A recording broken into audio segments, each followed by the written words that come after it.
one and all. I can see out there in the crowd. I see thousands of screaming fans, roaring faces. Love to see it. Love to see it. Welcome. I think this might be the funnest episode. Well, one of the funner episodes anyway that we've done so far, because we're not talking about the household names tonight. We're not talking. Well, actually, there are going to be a couple of household names that have had a little bit of a fall from grace. But Lou, tonight, tell the people, the fine people, what we're talking about in episode 8 of Drinkin Dynasty. We're talking about fourth round ADP and waiver wire lottery tickets. So we're going to dive into our fantasy index leagues and how the fourth round went in ADP across 6 different leagues. And we're going to talk about a few players you can try to scoop up on the waiver wire and see what happens.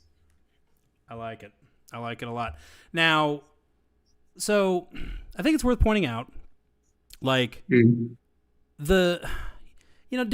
all leagues are different. Some leagues, it's super easy to trade, and everybody just wants to trade for the sake of trading, and they're not trying to gouge your eyes out to trade because they want to trade too. So it's easier in leagues like that to move around in the first round, to move around in the second round.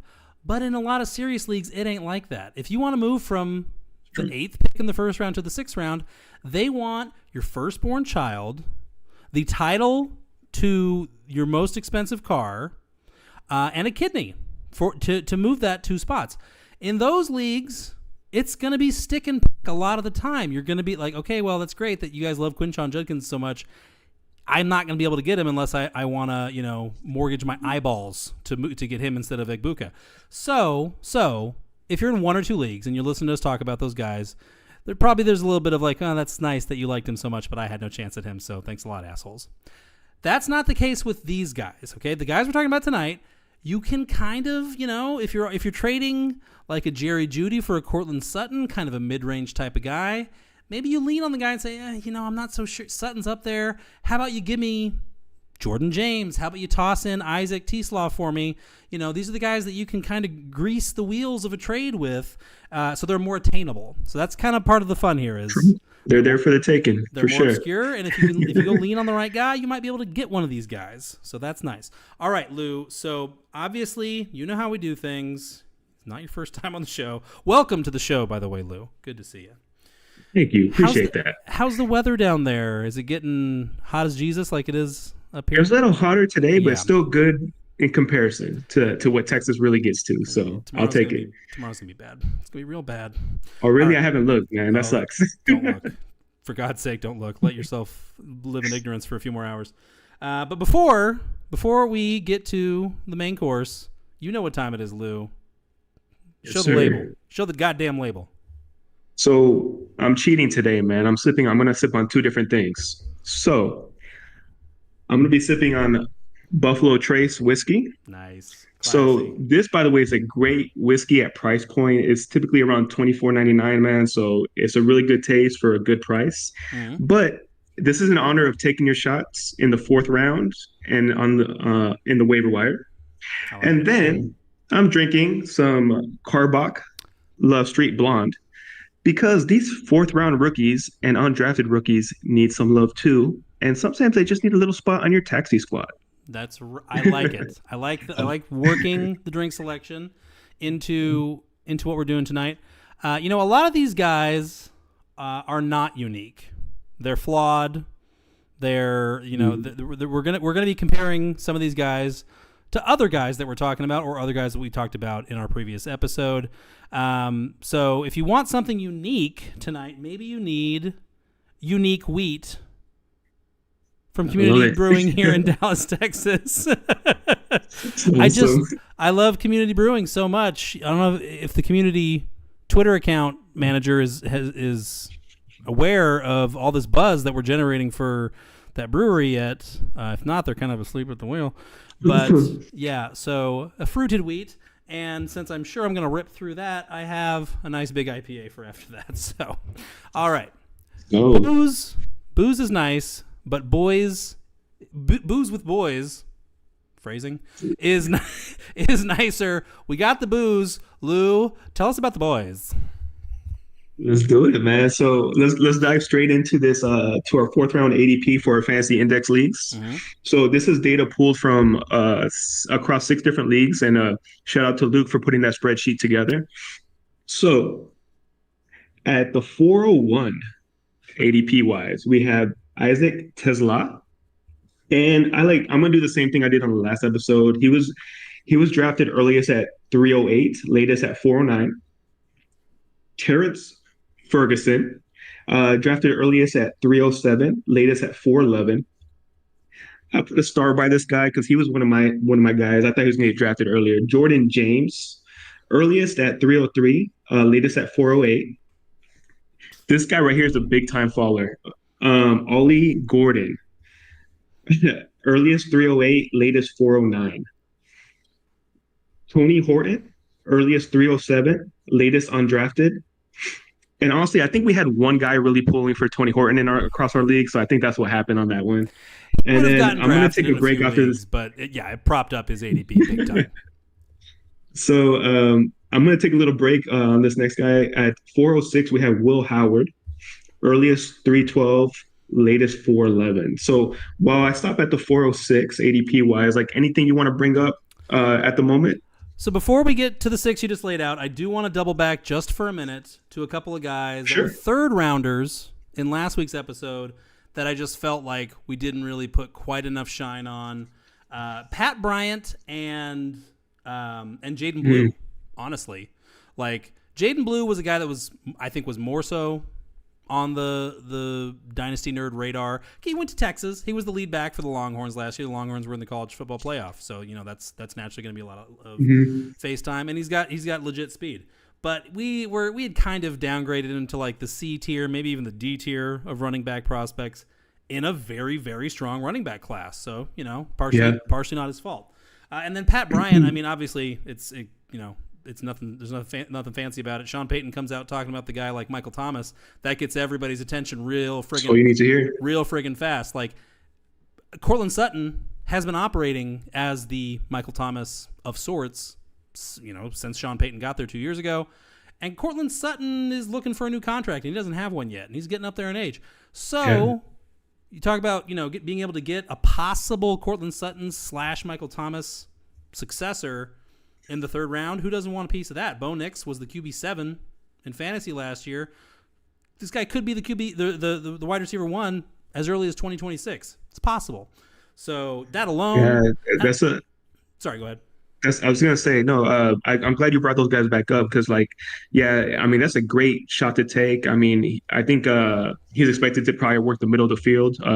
Pat Bryant kind of helps Sutton out, give Nick a bit more targets. So if he works out and he gets that high praise from that coach, man, I mean, that's a great late pick. And then a few episodes ago, I actually talked about Blue, man, and I thought he was going to go as a waiver wire pickup after these dynasty drafts. I did watch film on him, and he does definitely have speed. I don't see him as a strong runner, but I think if you put him in on third downs, in passing down situations, I think he can bring some electricity, I should say, to the Cowboys offense. And he might be somebody that continues to develop. What I didn't like about him, I felt like he wasn't a strong enough runner. I felt like he got pushed back a lot, but I do see the appeal. I definitely see the appeal in that offense. Yeah, the Blue, even in the best case scenario, even in what's the best case scenario? Well, Devon Achane is like the best case scenario, and I'm not sure he's quite in that tier. Outside chance, but I'm not counting on it. Let's say the best case is like a Chase Brown, where he enters the league as the backup to an established running back, or as the kind of scat back to somebody who's more physical, can survive more between the tackles. That's kind of what it looks like for Blue here. Like, certainly Miles Sanders or Javonte Williams figures to eat more of the touches initially. Mm-hmm. In 2024, Zach Moss wasn't very good at the start of the year. He was on the field way more than Chase Brown, but he wasn't especially good. And then he got hurt and went away, and there was nobody else. Very quickly, there was nobody else. And Chase Brown took over the backfield, even though maybe the Bengals didn't strictly want that to happen. It did, because he was good, and they didn't have anybody else. If Jaydon Blue is good, which is possible, it's no sure thing that Javonte Williams and Miles Sanders both make the team. I would say that's like a 60% chance that they both make the team. So there's already a chance that one doesn't make the team. And then there's Phil Maffa. There's Phil Maffa out of Clemson, who looks like, basically this year's Audric Estime, just a friggin' hammer to chew teams up, between the tackles in the trenches. Hard to get too excited about that. He might be more, but we're not counting on it. So anyway, just opportunity. The opportunity bell is ringing real loud for Jaydon Blue. His explosion is for real. Like he's small. He can also go from 0 to, oh shit, he's getting away from us in like a step and a half. And I saw him take on some guys one-on-one, drop a shoulder and try to go through them. Did it always work? Did it work super well? No, but he tried. The effort was there. Exactly. His heart was in the right place. Pat Bryant, Jaydon Blue are guys that, in hindsight, I wish I had thrown a third at successfully in the 2 weeks ago's rookie draft frenzy that we went through. So anyway, but that out of the way. Round 4, what are we talking about? We're talking about Isaac TeSlaa. Tell us your thoughts on this Isaac TeSlaa fellow, Lou, because I need a drink. So, he's thought of as a beast, right? Like a crazy athlete. He's somebody I wasn't targeting at all. Like I was letting other people draft him around me. So unfortunately, I don't have too many things to say. Although it's the Lions, and I'm kind of learning to trust the Lions now, who they pick. But yeah, he's somebody I wasn't too interested in. I mean, you have more to say about him? That was kind of my mentality as well.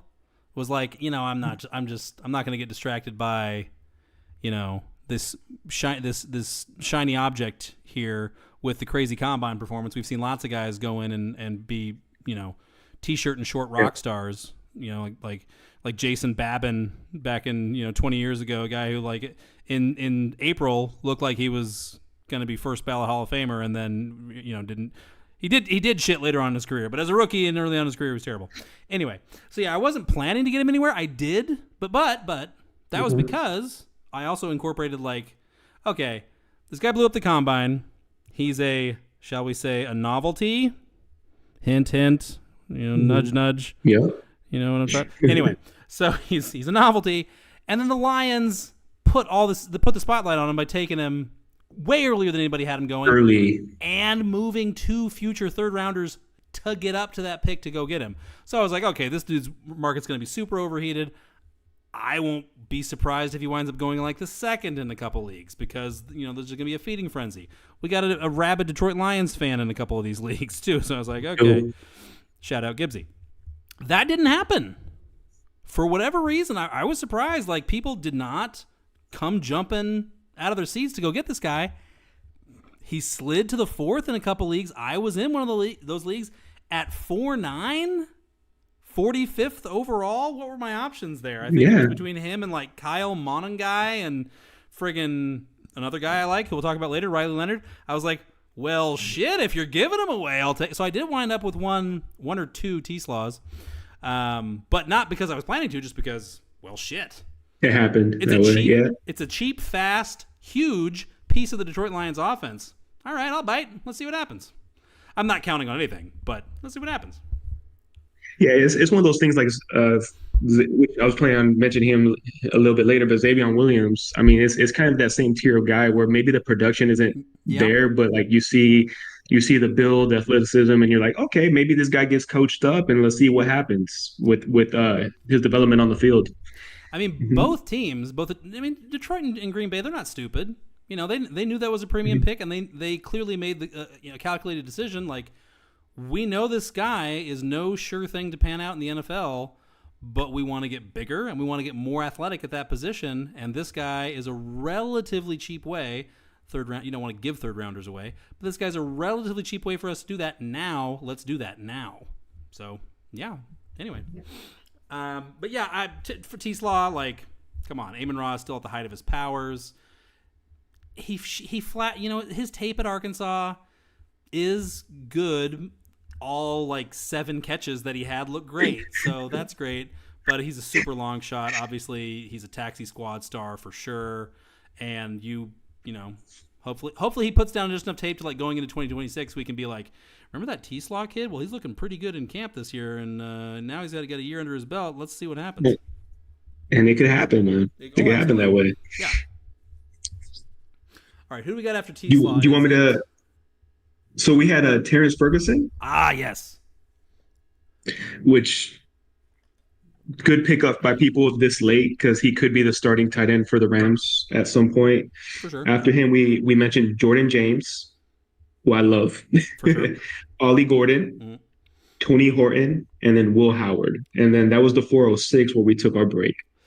Yeah, for Ferguson, I feel like Ferguson's good value just because, is there really an appreciable difference between him and like Elijah Arroyo? I don't think there's any at all. They both blew up the combine.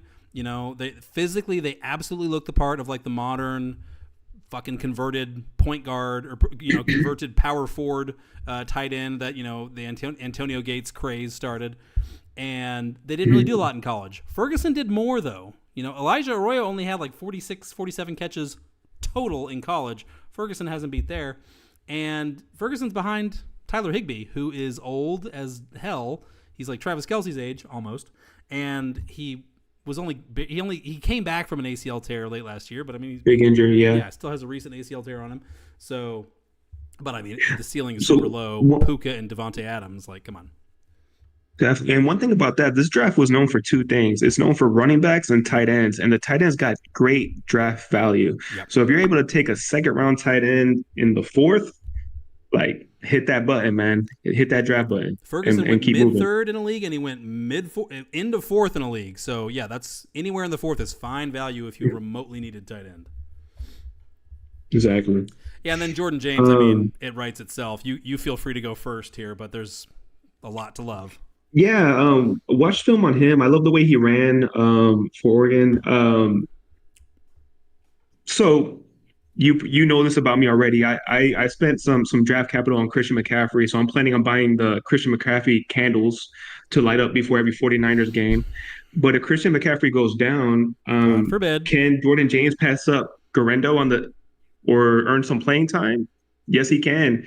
So like that's a great running back to take a shot on in that offense. So I'm hoping McCaffrey doesn't go down for personal reasons. And I do love watching the guy play. I don't, he's an amazing running back. But I mean, if we're being realistic, I mean, that's a great depth piece to your dynasty team.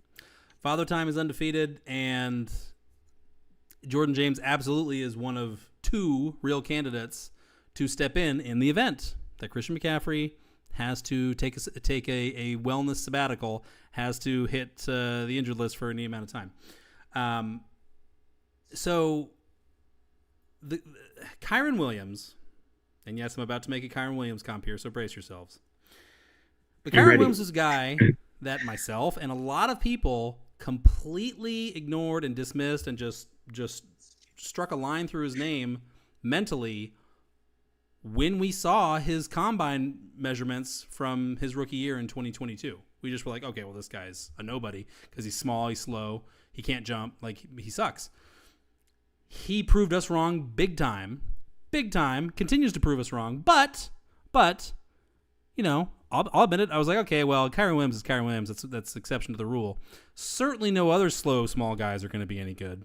Certainly this Bucky Irving guy is not going to do anything more than, be involved on third downs, maybe. That turned out to not be quite right true. So you got me drinking, bro. Go ahead. Keep going. Fool me once, shame on you. Fool me two or more times.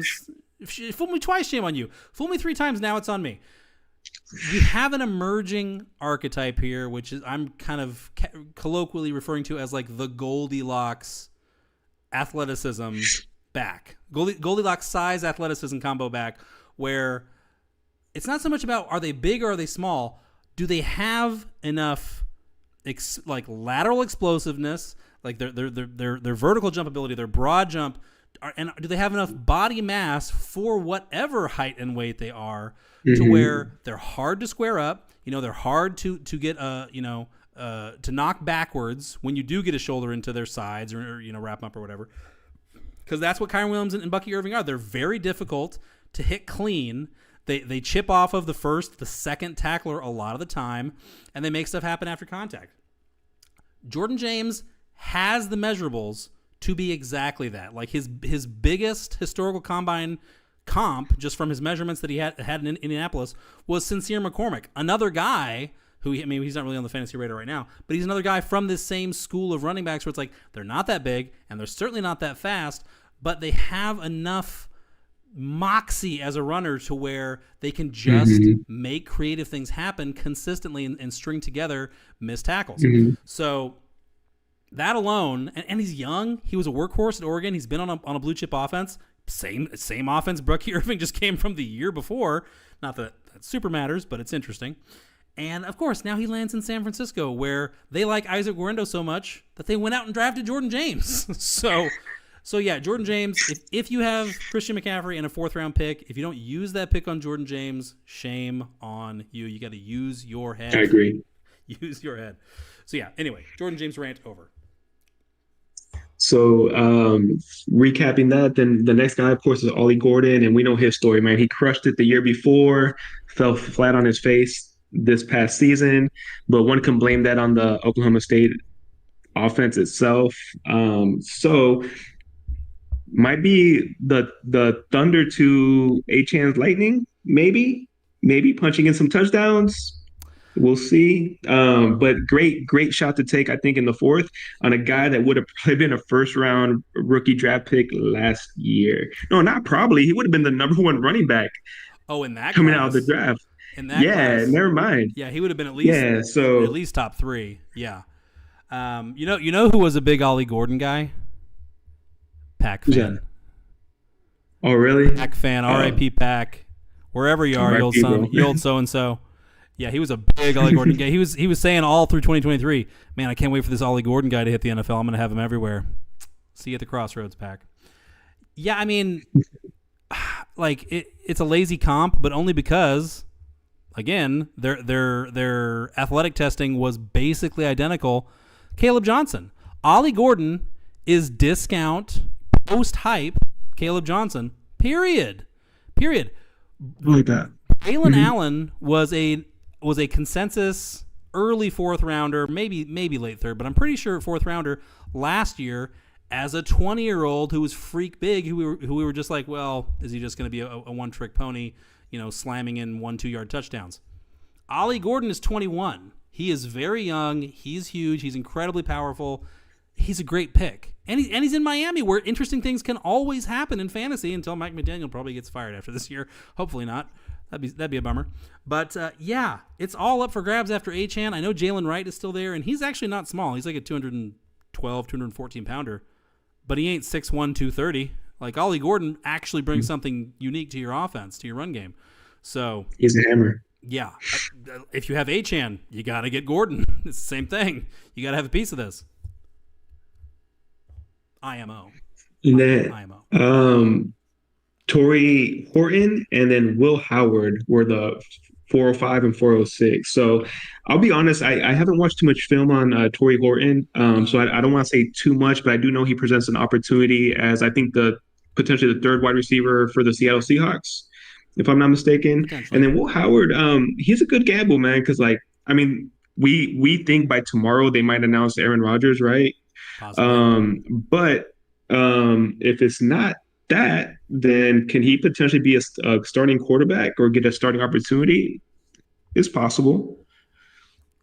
In hindsight, that's a pick that I'm not unlike the Tyler Shuck pick, where it's like in hindsight, I'm like, I probably should have got him in a league, just because the arrow was clear what direction the wind was blowing on Derek Carr and the Saints. I don't like Tyler Shuck. I don't think it was a good draft pick by the Saints. I don't think he's especially likely to pan out. But it's him or Rattler to start for the New Orleans Saints double-digit times in 2025 currently. That's just the facts. Could they trade for somebody? Could they claim somebody off waivers, later this summer? Sure. But until that happens, Tyler Shuck is looking like a pretty decent value. Will Howard's looking like a great value. All it's going to take is Aaron Rodgers deciding to go, do more ayahuasca enemas instead of playing football this year because he's already got more money than God.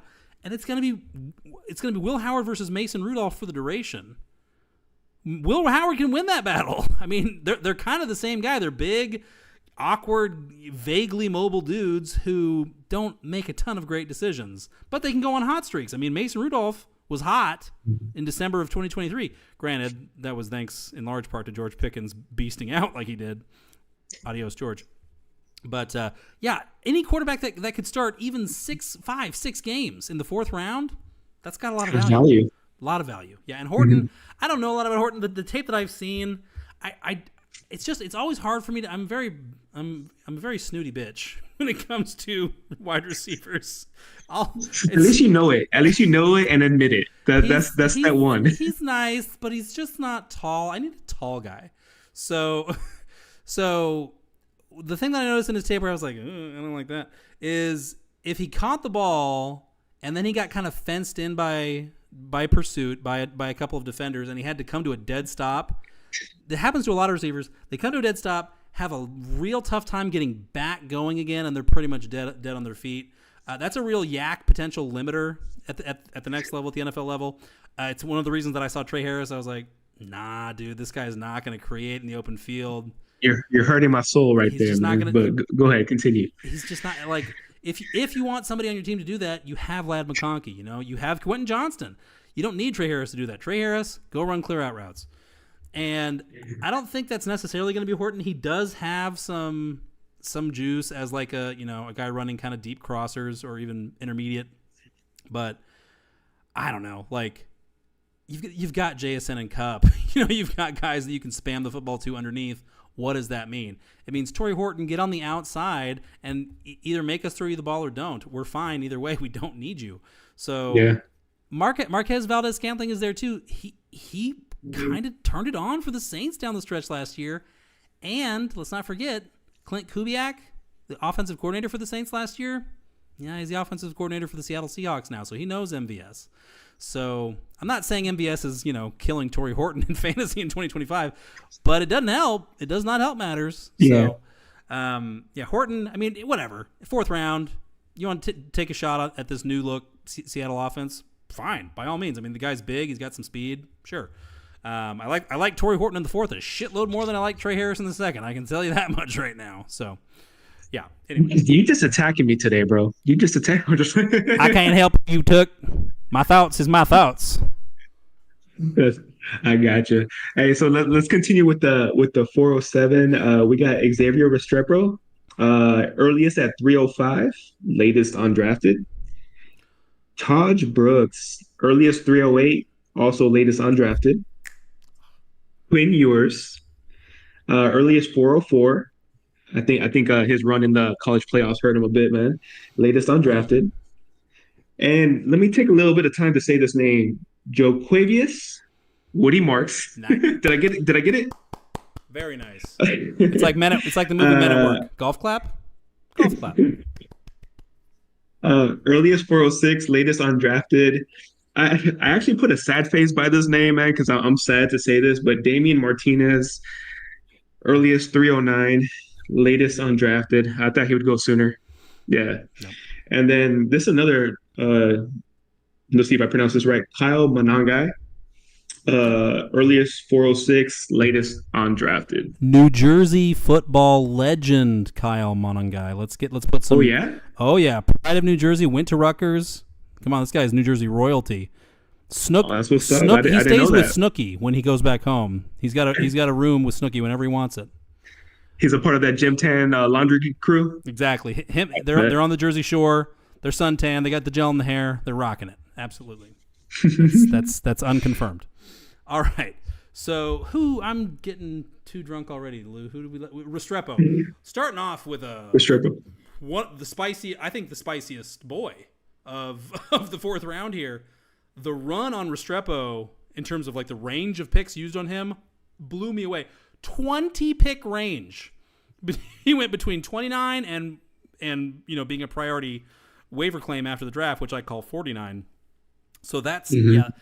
We had a couple guys, as you know, Keith and Chubb were huge Restrepo backers. Chubb being the one who took him middle of the third round in a league.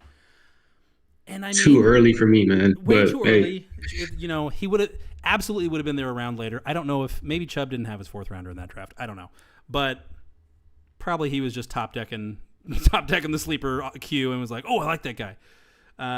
But so let's get the obvious out of the way. He ran a 4.840 at his pro day, and that's the pro day. The combine is laser timed. Okay, there's no leeway in it. It's going to get your time exactly right pretty much every time. Pro days are completely unregulated. They can be laser timed. They can be hand timed. The times are often not, corroborated by some secondary system. So it's just the honor system here. I say that to say the 4.8 may not have even been a 4.8. We have no way of knowing. Maybe it was a 4.78. Maybe it was a 4.85. We have no way of knowing. Either way, it's really slow. So, yeah, with Restrepo, he's kind of the Cam Scatabo of the class, where it's not in terms of production, but in terms of do you just believe that this guy is a significantly better player than the numbers that he put down at the combine in his pro day? And if you do, let's not ignore the fact that he did immediately latch on with the Titans. What does that suggest? It suggests Cam Ward says, "Hey, my guy's out there. Go get me." Sam Brown, who was also a wide receiver for the Hurricanes last year, did not get drafted. Nobody advocated for him. He is not a Titan. So Ward said, "Go get my guy." I'm glad you brought that up because I was going to mention it. Ward wanted the Titans to go out and get him. They got him. And who needs wide receiver help? Tennessee Titans. Can he get a role in that with a quarterback that knows him? He can. So yeah, he's worth he could be worth a draft pick. I think he was more often a waiver wire pickup. But if you don't want to, sure, get outbid by Fab and you want to take him in the 4th, whatever, I'm okay with that. There's definitely a world where he can become a solid NFL wide receiver. Absolutely. I mean, Keenan Allen ran a 4.7 at his rookie combine. Keenan Allen had a pretty good career, and it continues, probably. So it's not a killer. It's not he's 5'10", 209, and his thing was never going to be, beating guys deep one-on-one coverage. Anyway, with the ball in the air, he's going to get the ball underneath, quick hitters, slants, and have to go create on his own, like a lot of guys. Running a 4.8 does not disqualify you on that front. It doesn't. It does mean you're never going to average 13, 14 yards a catch. Does mean that. Doesn't mean you can't be productive in the NFL. It doesn't. But it's going to be a hell of an uphill climb. So Tahj Brooks, I love Tahj Brooks. I don't know how you feel about Tahj Brooks. I was talking about the Goldilocks running back, not too big, not too fast. Because that's right. You want running backs that are fast, but maybe not too fast.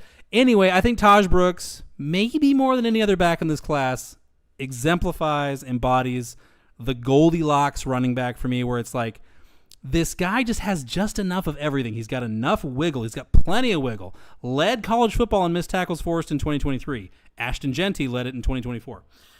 He's got plenty of strength. He's like 5'11", 217, or that's what he measured at the combine. He's another guy who he's just built like a pyramid. How do you tackle a pyramid? It's hard to do. And he actually does have some speed. He ran a 4.5, which when you're kind of an Eddie Lacy doppelganger, you look at Tahj Brooks, that's okay. You're like, he doesn't look that in shape, but he's good. He's fast. He's got elusiveness. He breaks tackles, and the landing spot with Cincinnati, it's, we like, oh, Chase Brown. Juicy. Hold on. Let's not pretend the Bengals want Chase Brown touching it 250 times. They clearly don't. So now Zach Moss did just restructure. Typically, the contract restructure at that time of the year, it signals that the guy's probably going to be back. So Zach Moss might be back. So Tahj Brooks might be in Carbonite for 2025. Totally possible. He also might not. Zach Moss might be cut in camp. He might get waived early on in the season. He might, we don't know exactly what the situation is with his neck yet. It just looks like it's improving. So I love Brooks. Thoughts on Brooks? Thoughts on our next guy, Quinn Ewers? I love that you said that, because I don't want to throw any hate on Chase Brown. That dude balled out last season. But I'm sure if it's up to the Bengals, they probably don't want to give him like a full workload. They want him to stay healthy, stay strong, all Fresh for that. the So playoffs. it's very possible Tahj Brooks ends up with a role with the Bengals, and we know injuries happen. So again, like a lot of these running backs, man, it just takes one injury for their value to skyrocket. Yep. And yeah, that's a good bet to take. I'm with you on the Tahj Brooks. Would never wish ill on my boy Chase Brown. I love Chase Brown more than I love Tahj Brooks. But the fantasy gods are fickle, and they always thirst for fresh blood. So You do. you never know. Quinn Ewers, man, what are your thoughts as far as is he one of your preferred, taxi squad carbonite quarterbacks for 2026 and beyond because of landing spot, or are you kind of out? What are you thinking? If he falls to me, like I can see myself taking a pick on him, but I'll be honest. In this rookie class, I wasn't aiming for too many quarterbacks, and it kind of sucks because he was like the big time prospect. Like we expected him to be this big time player coming out of college, but with what happened in the college playoffs and just his inconsistency,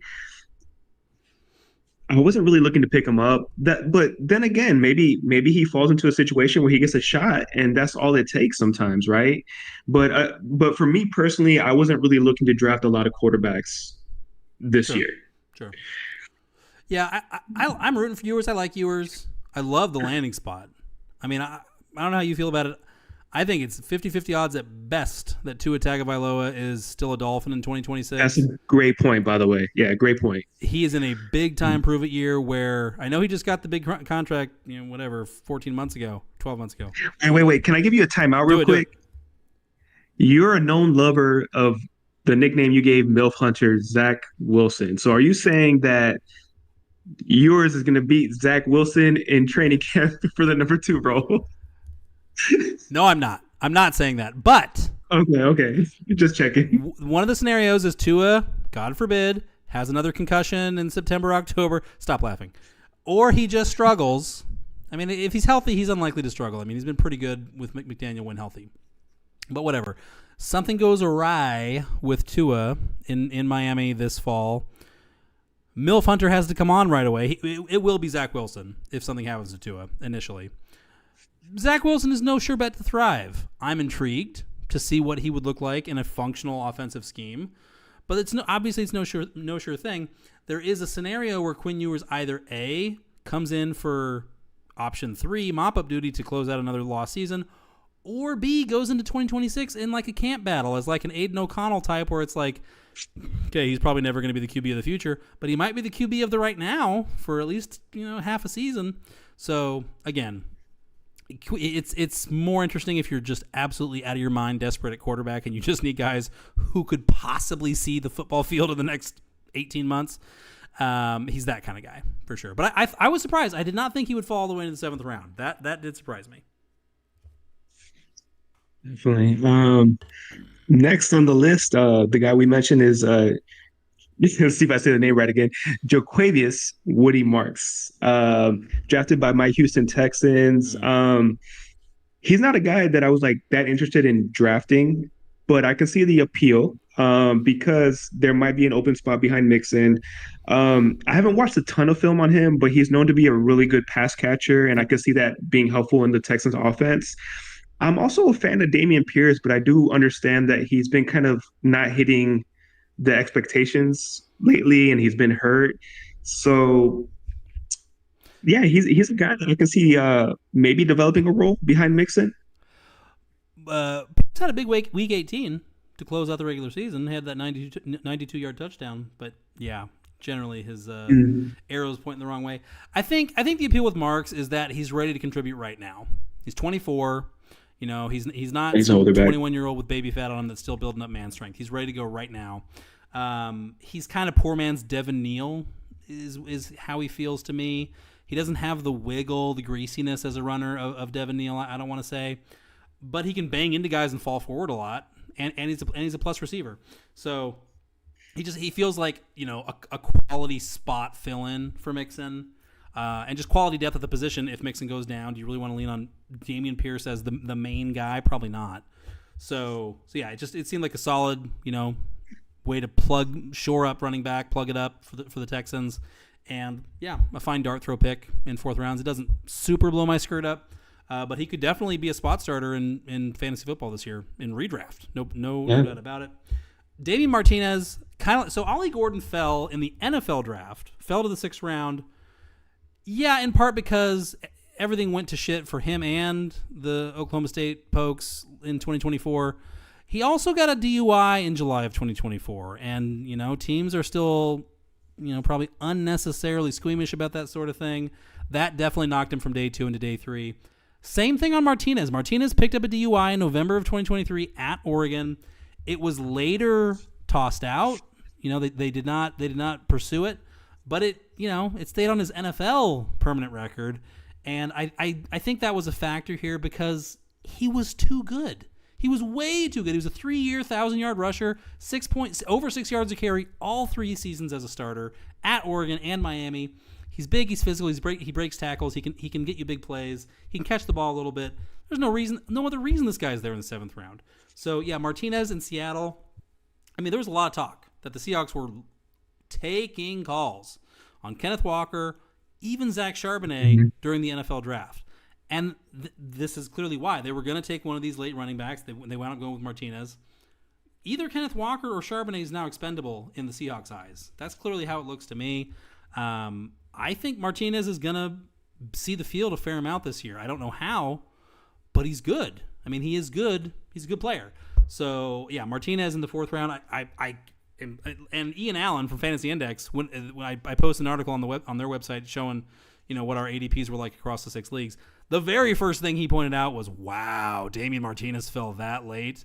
This guy has been doing it since, we were all glinting our dad's eyes. So, I mean, the fact that was the first thing he pointed out was like, damn, Damien Martinez fell that far in y'all's drafts. That just echoes what I was thinking, was just like, damn, Damien Martinez plummeted in these drafts. So, yeah, Martinez is solid gold value here. Even if he doesn't hit, there's not a lot of guys in this part of the board where you can say, well, he absolutely should.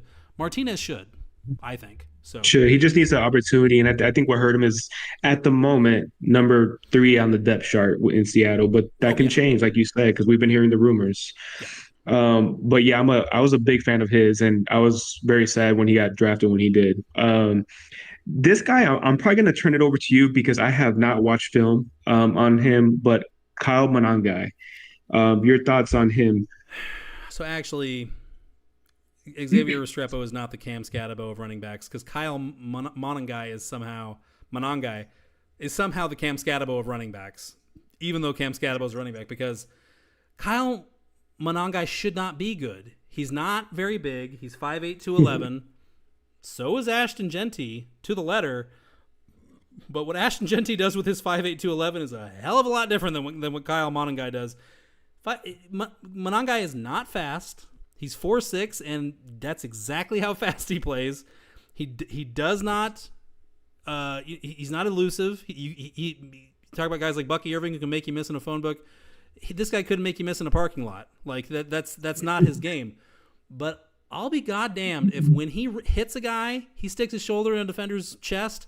That guy goes backwards. I mean, this guy wants it. He wants it more than Scatabo wants it. That's what the thing is with Monangai. He lands in Chicago where it's DeAndre Swift and a lot of uncertainty, which is to say a lot of uncertainty.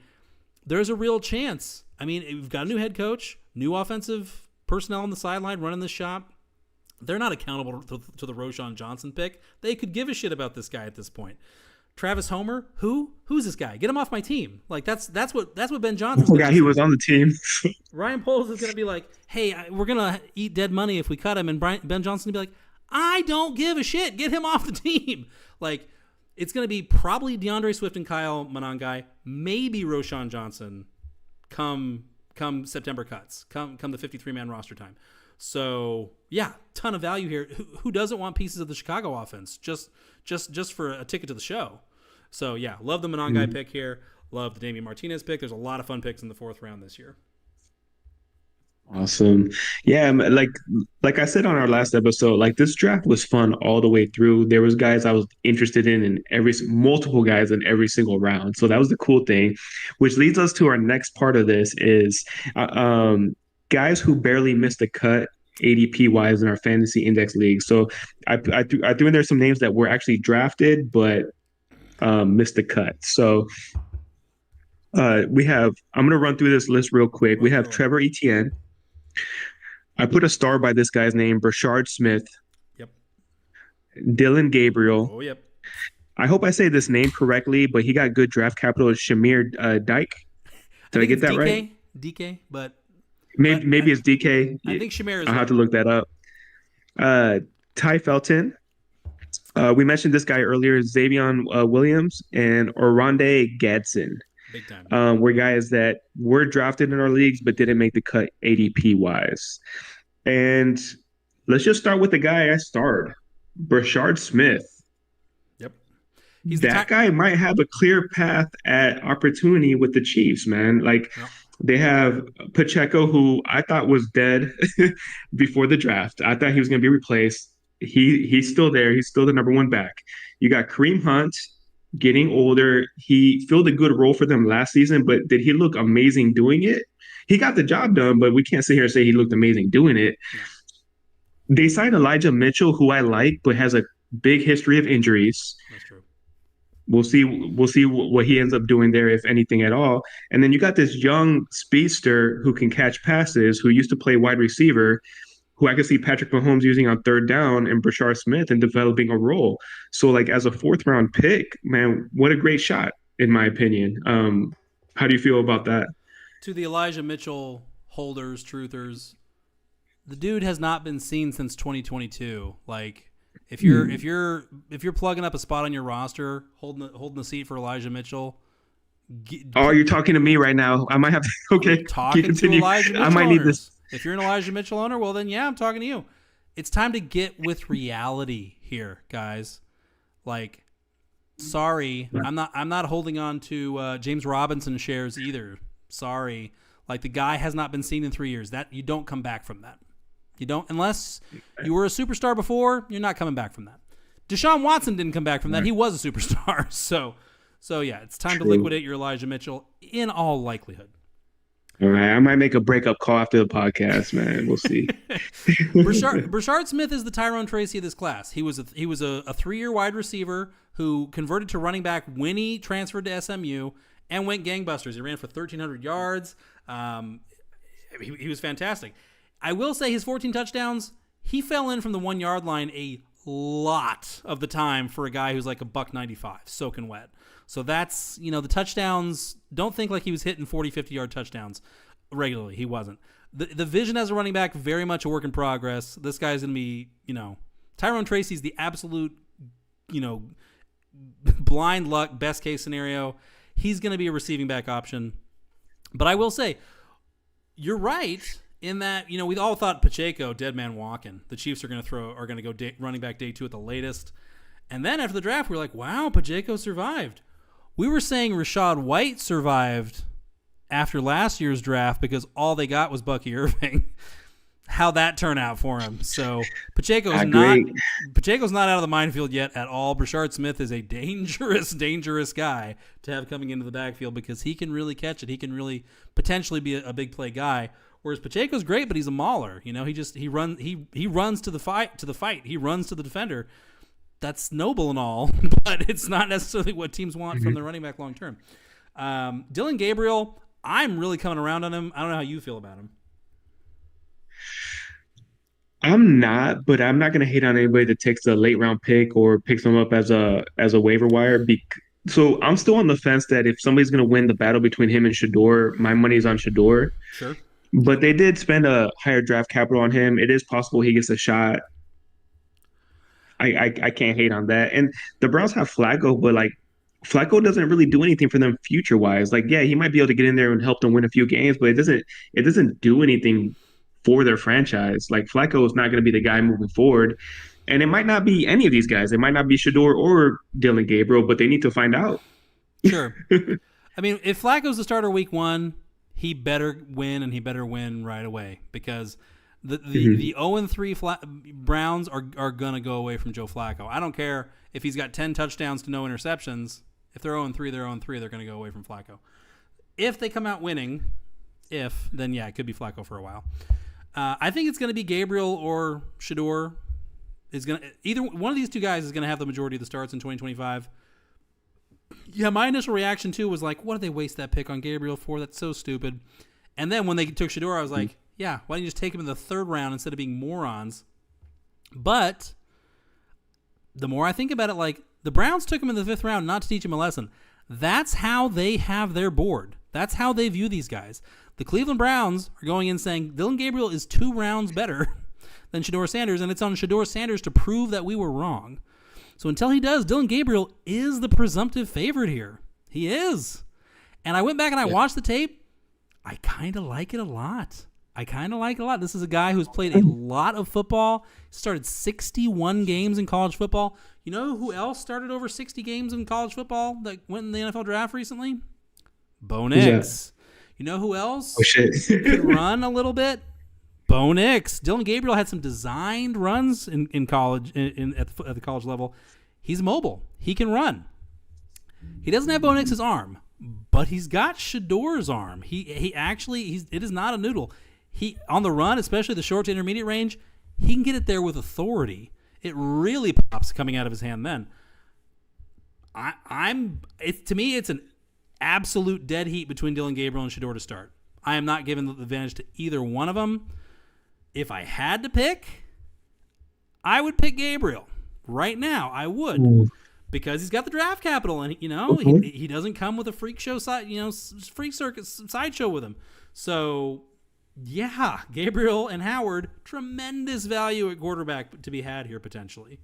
And let's not forget, the Browns, we're talking about, they got Quinshawn, they got Dylan Sampson, they got Harold Fannin Jr., they signed Deontay Johnson, they still have Jerry Jeudy and Cedric Tillman.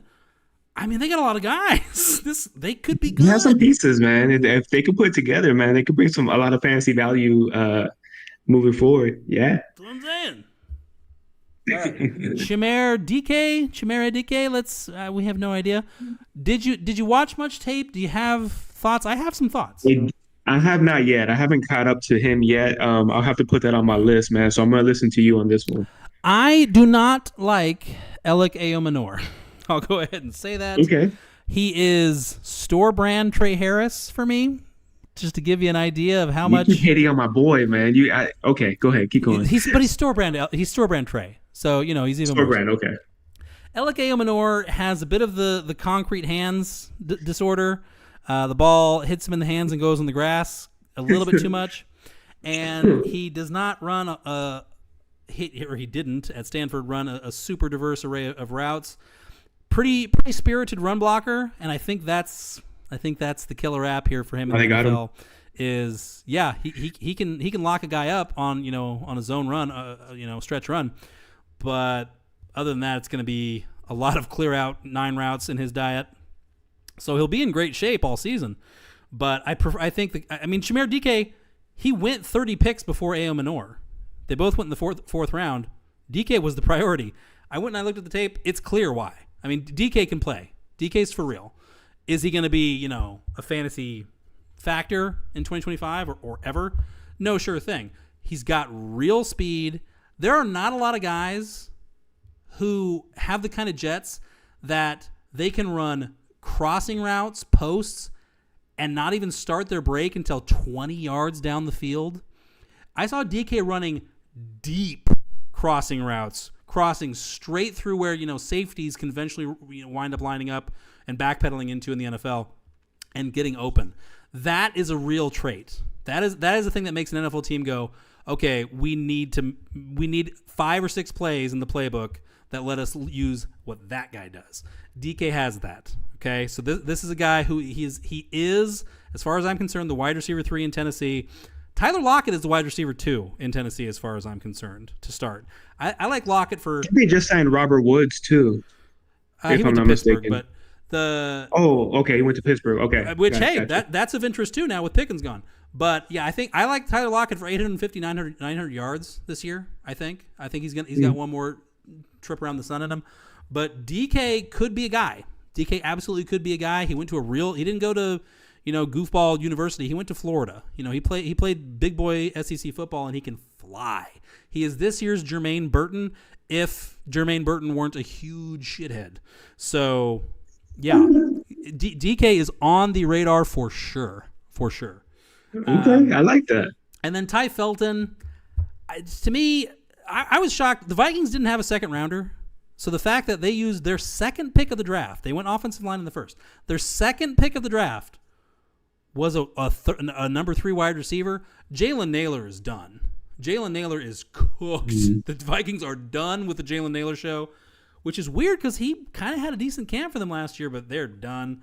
Tai Felton is even built kind of like Nailor in that he's tall, but he has a really short wingspan. He's got 7th percentile arm length.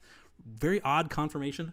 But he had a big season last year for Maryland. He went 96 catches, like over 1,100 yards, 9 touchdowns, I believe. He's good. And he's an overwhelming favorite to be the wide receiver 3 in Minnesota. I think the issue is you're behind Justin Jefferson, Jordan Addison, and TJ Hawkinson, but he did get draft capital, like props to him. But I don't know for fantasy purposes if he's going to be somebody that we're going to be interested in flexing or anything like that because there's so much ahead of him. So all I'm saying is the second that you see the notification pushed from like ESPN or whatever, or the TMZ app on your phone, Jordan Addison arrested in Orange County, LAX, for crashing his Lamborghini onto the runway at Terminal B. You need to go get Tai Felton, Adam, right away. That's when you get that guy, for sure. And then we kind of hinted on Savion Williams already. Like Green Bay Packers spent some high draft capital on him. Yeah. Big time athlete, maybe not a big time wide receiver. I'm not too interested, but can he be like a taxi squad guy that you wait to see what happens? Yeah, I believe so, but he's not a guy I'm really interested in picking up myself. You have any thoughts on that? Chase Claypool. It's the Chase Claypool effect where it's like, God damn, imagine if that guy could play football. Yeah, he can't though. But yeah, you're right. If he could, it'd be amazing. But he can't. He can't. And then I think we discussed this a little bit ago briefly, but Oronde Gadsden, like I see the appeal in picking him up. He could definitely be the tight end one for the Rams. The only thing with the Rams is you worry about how much longer Stafford's going to be there, but it seems like McVay is locked in. But yeah, I see the appeal on that. Anything you want to add to Gadsden? Yeah, I mean the Chargers, the Whoa, I'm so sorry, Chargers. I'm gonna blame it on this. My bad. Hey, it ain't sober, clear-headed dynasty. It's drinking dynasty. Drinking dynasty. Yeah, I really kind of overlooked Gadsden initially, and that was my mistake. He can play. He missed basically all of 2023 with a Liz Frank injury, which is always, oh boy, that's not good. But then Kyle McCord transfers to Syracuse and just goes nutso, just throwing it nonstop. It was glorious, and that put Gadsden right back, smack dab back on the map. He is the like deep sleeper of choice at tight end right now across the board. Period. Yeah, he's a converted wide receiver. Obviously, he's got an NFL bloodline. His dad played in the NFL and in NFL Europe, and I mean, he looks for real. He's the real deal. So. Yeah, and my bad about that. That means he has Tyler Conklin in front of him. So yeah, I mean, I love Tyler Conklin, but he could definitely earn a role. We're gonna cut you off at one drink on next week's episode, bud. You're slipping, bud. We need to. All right. Next time you see me showing a bottle of whiskey, just say no. That's too much. No. Lou's a lightweight now. Lou can't hold it. All right, Lou. We've covered round 4. We've even covered most of round 5. How about the deepest of the deep sleepers? Who you got? Mm-hmm. So let's start off by saying this, man. One of my favorite parts of Dynasty is getting that waiver wire lottery ticket, man. Because as soon as you pick a guy up on the waiver wire, you feel good. You're like, you don't know who this guy's going to be and what he can become, right? The Jalen Coker effect. The Jalen Coker effect. And then we already know, like, A few years ago, we had Puka Nakua, who was a late round draft pick.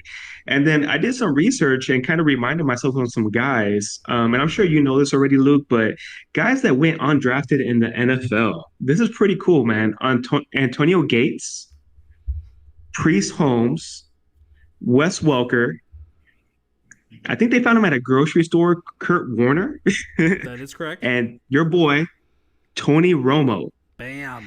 So, and the reason I wanted to bring these names up is because when you pick a guy up on the waiver wire or when you draft a guy in the fourth round, are they likely to hit?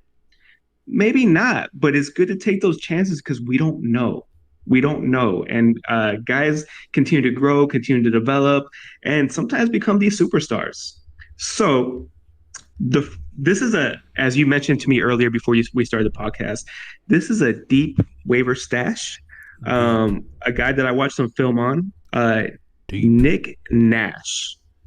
So the knock on Nick Nash is that he's currently 24, and before the season starts, I believe he will be 25.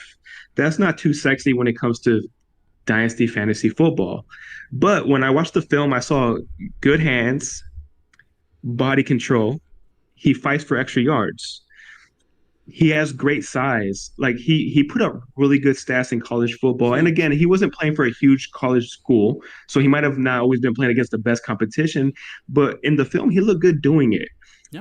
The other cool thing about him, and this is a pro and a con, he didn't start playing wide receiver until 2022. He was playing quarterback. He was playing quarterback beforehand. Yep. But one thing that I thought was cool is they did a trick play where he fucking launched the ball and down the field. So I thought that was a really cool feature in his game. But I think I threw like 5 or 6 fab on Nick Nash and got him in the league. He could be the wide receiver 3 for the Falcons. Maybe he pushes Mooney a little bit. I like Mooney a lot, so I'm not saying that's going to happen. But can he get a bigger role? I see Luke laughing. He's like, man, that's the whiskey talking. Yeah. But that's one of my waiver wire shots. It's totally possible after the draft. He's the only other receiver outside of London that they have that has real size. Like Ray McLeod. Let's not forget about Ray. I mean, the guy did catch like 60, 65 balls, I want to say. But he is kind of like he chips in on special teams a lot too, so it's always possible that his role on offense gets busted back. But outside of London, Nash, if he makes the team, would be the only one with like, kind of some size. He's like 6'2", 210, I believe, something like that. Mm-hmm. And he was a monster at San Jose State. He led the nation in receptions and receiving yards, I'm pretty sure, as a fifth-year senior. That sounds about right. Yeah. So, the obvious knock is he's old and he's not very fast. But he played the receiver like a guy who's, kind of a natural, especially considering, he's converted to the position full-time pretty recently. He's the poster child of like, hey, shoot your shot on a guy who his overall profile is suspect, but look at the production. I mean, Puka Nakua, we kind of ignored the production. We discounted the production because, BYU. Mm-hmm. Well, he had been at real schools before. He went to UW for a year before he went to BYU, but we wrote him off because BYU. So yeah, he's the platonic ideal. Like, hey, why not? You never know. So just try to hit a home run type guy. I like it. Who else you got? Go deeper, Lou. The other guy I watched the film on is Jaylin Lane. So Jaylin Lane, he got drafted by the Washington Commanders. So that dude ran a 4.34 and has a 40-inch vertical. That dude is speed, bro, down the field. So I wrote down here explosive athlete. And the other reason I kind of bumped him up and I want to take a risk on him is because he's attached to Jaden Daniels, who looked great throwing the ball down the field last season. Jaden Daniels. They did pick up Deebo Samuel, so Deebo Samuel should be locked in as a number 2, but he's getting older. He's aging. Terry McLaurin isn't that young either. Can this dude develop a role behind those guys? I believe so. Can he make some big plays? Yes. I even saw him making plays around the line of scrimmage where he turned a short pass into several yards. So I got excited watching him. I'm not going to sit here and say he's like this like amazing route runner or he doesn't have holes in the game, but I had a lot of fun watching his film. So throwing a few fab on him, go for it. Lane is absolutely one of the guys who, in a few months, we could all be kicking ourselves saying, God damn it, why didn't I just throw a couple fab on this guy? Because the Commanders have Terry McLaurin, they trade for Deebo Samuel. Who else they got, Lou? I don't know. De'Ami Brown, gone. Olamide Zacchaeus, long gone. And those guys suck. So yeah, it is fucking wide open, and that's if Deebo Samuel plays 12 games. Huge if. I mean, Jaylin Lane is oh my God. I'm not going to say he's a potential league winner, but he's a potential laugh all the way to the banker. He's absolutely my favorite receiver to be the Jalen Coker of the universally undrafted receivers this year, for sure. Just on the face of landing I love spot. it. And he went to Va Tech, so right down the road from the Commanders. They know this guy. And then one more, Lou. Go deeper. Or do you want to mention a few? Go deeper, Lou. Say again? Go deeper, Lou. Go deeper. This is my last guy on the list. And then I'm gonna let you take over, man. Oh God. I put down Jacory Croskey-Merritt. Hopefully I said his name correctly. So he got drafted in the 7th round. Yeah, I love this because I don't think I'm gonna trade him to you, Luke. Fuck you. So I sat down and watched some film, and I think the reason he fell to the 7th is because he only played one game last season. But he was ineligible is what happened. But he's a tough runner, good vision, great at forcing missed tackles. And again, he's got drafted to the Commanders, which is an offense we love now. They got Brian Robinson. Wow. They have Austin Eckler. I need to quit the drinking. And then but Austin Eckler's aging. I love Austin Eckler. I'm a huge fan. Brian Robinson, I love him as a running back, but is he like amazing? Is he unreplaceable? No, like this guy could definitely like potentially earn a role in the near future. I mean, one of the knocks on him though is, of course, he is an older back. I think he's 24 years old at the moment, but I really enjoyed the film on him. Like I think he can actually do something in the NFL, and especially with that team. Yeah, 24 is not great, but to an NFL team, especially a contender like the Commanders, they, flirted with the Super Bowl last year. 24 means, again, this is a guy who presumably physically is ready to play NFL football in a significant capacity if he's got enough right here to help you. Question, does Jacory Croskey-Merritt have enough right here to help? I don't know. Physically, he is a monster. He is a fucking So Croskey-Merritt is like a little bit, he's like the mysterious challenger that approaches in like a arcade fighting game, like, because very little is known. So Croskey-Merritt, after blowing up at I think UNM in 2023, transfers to Arizona, only plays one game, misses the rest of the season, gets ruled ineligible. The exact nature of why he's suddenly ineligible is not immediately made clear. They say we're looking at his eligibility. They deem him ineligible for the rest of the season shortly after that. Turns out the reason he lost eligibility quite possibly is because in 2019 at Alabama State, Jacory Croskey-Merritt was swapping his number with a teammate before each game, and Alabama State did not know this was happening. Later, this is news to me. Okay. Later on, probably Arizona State reports to the NCAA, hey, Arizona's running back was doing some shady shit at Alabama State back in 2019. You better kick him off the team. So, I mean, that's hilarious just on the face of itself, that this guy got ruled out because Alabama State is such a shit show that they don't even know what numbers their players are wearing. Good God. Croskey-Merritt didn't even go to the combine because he was almost off of the pro football map altogether. But he goes to the Big 12 Pro Day. Again, this is not confirmed, but he allegedly blew the fucking roof off of it. 4.45 40, 41-inch vertical. That would be, if it's true, and that's an if, 99th percentile amongst running backs. Elite of the elite. You have to get this guy in Dynasty if you have any fab left at all. Period. It's that simple. The depth chart is not as easy to climb. Real quick, the more you talk, the less likely you're going to get this trade to happen, man. But keep it going. I can't lie here. Kroskey, like the depth chart, Jaylin Lane can walk into reps for the Commanders this fall. Croskey-Merritt's going to have to work for it. But Eckler could be released. That's possible. Like he had 2 concussions. One was horrifying. One of his concussions, it was like, is this guy ever going to get up? Mm-hmm. Very scary.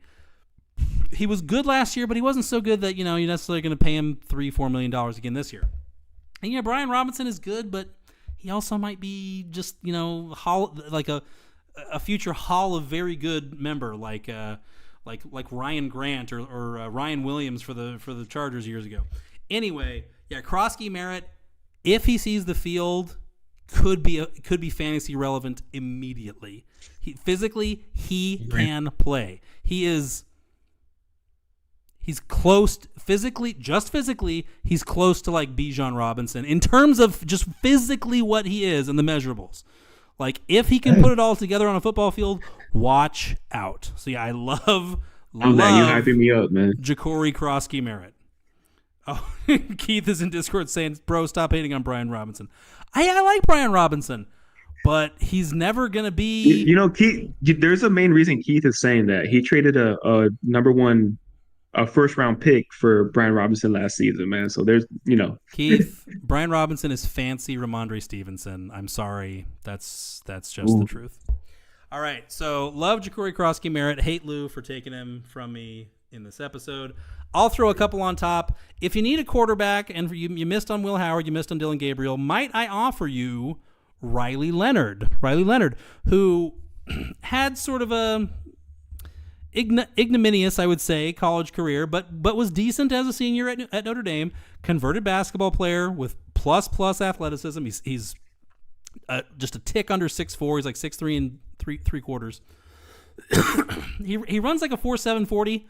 But so does Josh Allen, and this guy is a plus runner. Like if he ever started significant games, he would average like half a rushing touchdown a game, quite possibly. Like he's a natural elusive runner, value adder on the ground for sure. He was one of the 2 or 3 most efficient runners, like in terms of EPA added per play, at the position in college football this year. So yeah. And he's got a big arm. It's not Josh Allen level, but he's got an above average arm. He is a converted basketball player, so he's only had 2 seasons as a starter in college football. Big time work in progress there. But again, so was Josh Allen. The Colts, he goes to the Colts, who, there's a saying, if you have 2 quarterbacks, you have no quarterback. That's kind of where it feels like the Colts are at right now. There's no way Daniel Jones is the answer long term. Really, It would be surprising if he started more than a couple games in 2026. And they have no idea what they have on their hands with Anthony Richardson. It wasn't that long ago that it was between Trey Lance and Jimmy Garoppolo in San Francisco, and then suddenly it was Brock Purdy. I'm not saying that's going to happen here, but Riley Leonard ran for 30 touchdowns in 2 seasons as a starter. Jalen Milroe ran for 32. So this guy's he's for real, talent-wise. They didn't win the game, but he kept it plenty respectable against Ohio State in the national championship too. Like this guy, he looks like a football player. So I like Riley Leonard a lot. And then who was the other guy that I was going to put a little shovel? You mentioned Gunnar Helm. That's right. Yeah, So Gunnar Helm got shit all over because he went to the combine and ran like a 4.8 40 or something like that. It's terrible. And then he sent like a picture on Twitter a couple days later like, hey, yeah, guys, sorry, I had a high ankle sprain right before the combine. I decided to test anyway, but it definitely didn't help on my 40 time. I buy it. I mean, if you ever run a 4.8 40, of course you're going to come out and say that. But looking at his film, I mean, this guy looks like a plus mover to me. Like, he looked like he could get out of his own way athleticism-wise. He was Quinn Ewers' preferred red zone target. He goes to Tennessee in the 4th round, I might add, as, a guy who, unless the Titans suddenly fall head over heels with Chigozie Okonkwo, which they haven't the first 3 seasons. Unless that happens, he's probably going to see some snaps. He's going to see like 30, 35, 40% of the snaps as a rookie. He could push Chig off to the side. Chig is in a contract year. Chig's in a walk year. So after 2025, if Helm shows something, he could be the guy going forward. And then there's Josh Wiley, but he's going to get, he's going to wind up as the blocking tight end. And then, yeah, obviously all the snaps, all the looks, all the targets are up for grabs in Tennessee beyond 2025 currently. So, yeah, Helm is worth a dart throw if for some reason you missed on the other 15 tight ends that are in this draft. So, yeah, I thought Helm deserved some respect. I love that. He does deserve the respect, especially in the landing spot. I mean, there's Ridley, and then we don't know what the hell else. So I like that. Yeah, it's one of those situations like if you like Ward, invest in a couple of these receivers on the cheap, because if you like Ward, it's implied you like some of the receivers. You just got to pick a couple. Mm-hmm. Go get a Restrepo while you're at it. Just not in the third round. So, Luke, we're approaching the end, man. Final thoughts on what we discussed. My honest thoughts, and it's the same has been said by Davey. Shout out Davey in the FI Discord. The same has been said in the Fantasy Index Discord. You should come chat with us in the Discord sometimes, folks. You know, I promise you'll leave better for it. We won't get drug into heated political debates every time. But the 2025 class, I feel like it's deeper, and I'm sure I'm in 6 months we'll be like, oh, I can't believe I thought Jordan James was going to be a guy. That was the dumbest shit I ever said. But it really does. Like, is every one of these guys going to hit? No, but like Tahj Brooks, Damien Martinez, Jacory Croskey-Merritt, like a lot of these guys are gonna come out of this season with real NFL futures. So it's a nice year to find yourself with a couple thirds, with a couple fourths to actually throw at some of these guys, because there's a lot of fun guys, a lot of good guys. I agree. So I agree. Yeah. My thoughts on this, man, is whether you're taking a swing on a 4th round rookie or betting some fab on an undrafted rookie, take those swings, man. You never know what those players could turn into. There's some really great names we mentioned that were drafted in the 4th that deserve that shot. And that's what makes Dynasty fun, man, is taking those shots on your guys, man. And in regards to what you just said, we're a newer podcast, man. So I mean, show us some love by giving us a like, subscribe. Also, Luke is going to be posting this on oh my goodness, sorry, I lost my train of thought. Spotify. That's it. So on Spotify, give us a like and a subscribe, man. We're going to keep doing this for our community and because we love it. So appreciate everybody tuning in. And Luke, always a pleasure, my guy. Smash that like, smash that subscribe, smash us in the comments. Just smash stuff. Just go down to the lower part of the screen area. Just start smashing stuff. Yeah, just start doing shit. Yeah, we're here for it. You'll know you're done when your computer shuts off. That's how you'll know you did your job. All right. Well, we'll be back next week. What should we talk about next week, Lou? Maybe talk about some spring cleaning. Which guys that you're dumping to make room for the new guys? Spring cleaning. Maybe go over some rookie ADPs in startup drafts. I think that'd be fun, right? So, yeah. I like it. All right. Well, I'm getting a little too drunk to keep doing this shit right now. So it's been a pleasure. Hope that you fine folks out there in the internet land learned something, or at least were entertained. Probably just the second one. We'll be back with you next week. So y'all have a good night and thanks for tuning in.